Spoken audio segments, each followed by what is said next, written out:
Friends, फिर एक नया दिन नई बात डॉक्टर जाफरी के साथ। मैं doctor A Z Jafri, asthma allergy specialist, Indore chest and allergy centre से बोल रहा हूँ।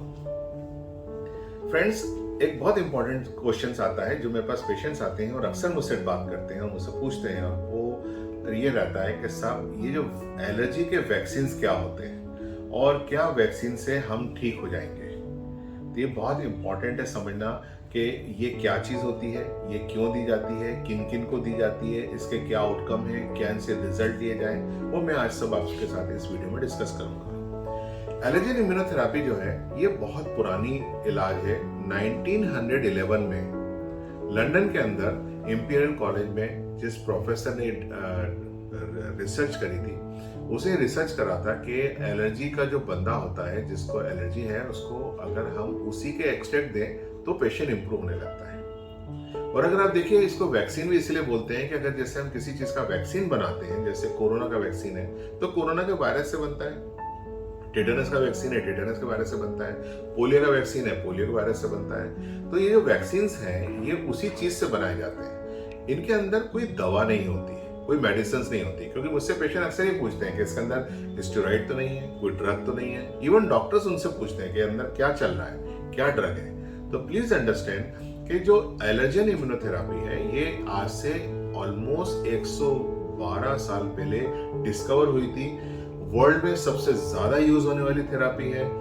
America, Europe, south east countries, Japan वगैरह सब जगह प्रैक्टिस की जाती है, एवरीवेयर। इसके अंदर हम लोग क्या करते हैं, सबसे पहले ये पता करते हैं कि आपके किस एरो एलर्जन की आपको एलर्जी है। एरो एलर्जन का मतलब होता है air particle allergen. Air particle के अंदर माइट हो सकती है, पोलन्स हो सकते हैं, फंगस हो सकती है, इंसेक्ट ड्रॉपिंग हो सकती है, एनिमल स्किन हो सकती है। ये बहुत सारे पार्टिकल्स होते हैं, मोर देन ऑलमोस्ट 100 वैरायटी के पार्टिकल्स हैं। पोलन्स की अगर मैं बात करूं तो इंडिया में 55 वैरायटी के पोलन्स मतलब परागकण पता कर चुके हैं जो एलर्जी करते हैं। इनमें घास होती है, इनमें पेड़ होते हैं, इनमें झाड़ियां होती हैं, राइट। तो ये हवा के अंदर उड़ते रहते हैं, जो नाक से अंदर जाके नेजल एलर्जी, आंख में जाके आई एलर्जी, लंग्स में जाके अस्थमा पैदा करते हैं। तो अब आप इनसे बच तो सकते नहीं, इनको अवॉइड तो कर नहीं सकते।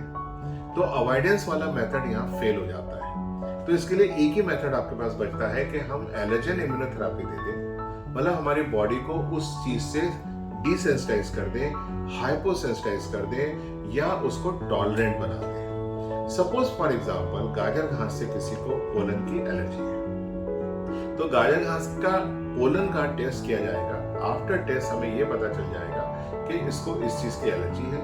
उसका गाजर घास के पोलन का वैक्सीन बन जाएगा। वो वैक्सीन बॉडी में हम ग्रेजुअली इंक्रीजिंग ऑर्डर में इंजेक्ट करेंगे। एक टाइम आएगा जब बॉडी उसको टॉलरेंट हो जाएगी, इनटॉलरेंट नहीं रहेगी, मतलब एलर्जिक नहीं रहेगी, बॉडी उसको नॉर्मली एक्सेप्ट करने लग जाएगी। वो पार्टिकल नेजल मेम्ब्रेन के कांटेक्ट पे आने पे इन्फ्लेमेशन पैदा नहीं करेगा। जब इन्फ्लेमेशन पैदा नहीं करेगा तो डिसीज नहीं होगी। तो एलर्जन इम्यूनोथेरेपी जो होती है ये एज पर guideline of India, of Europe, of USA, minimum period 3 years देना होती है। इसके 2 फेज होते हैं, ट्रीटमेंट फेज और मेंटेनेंस फेज।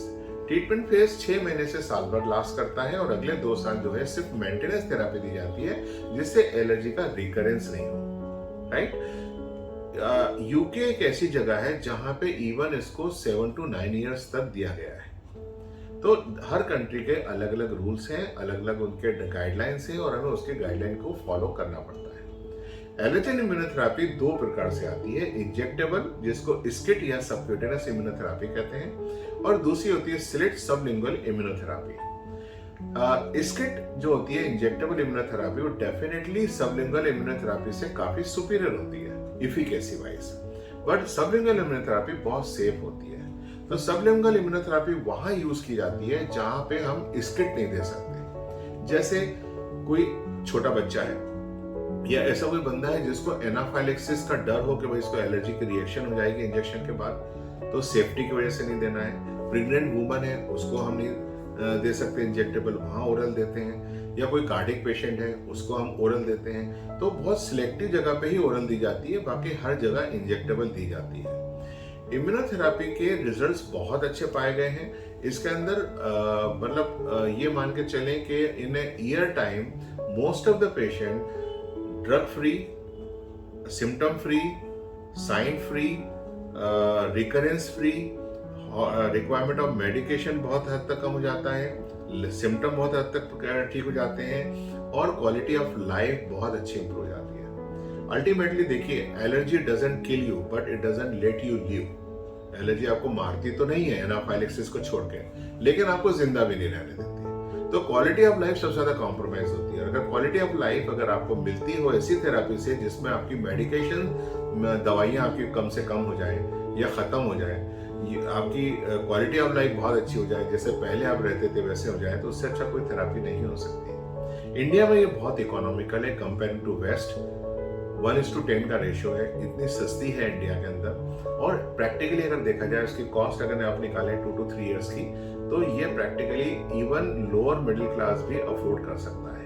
इतना इकोनॉमिकल थेरेपी है, तो क्यों ना इसका यूज किया जाए और इससे हमारा अस्थमा, नेजल एलर्जी, आंखों की एलर्जी, राइनाइटिस, यहाँ तक कि कुछ केसेस एटोपिक डर्मेटाइटिस के में भी बहुत अच्छे सक्सेसफुल रिजल्ट मिले हैं। तो क्यों ना उसके अंदर हम इनको यूज करें।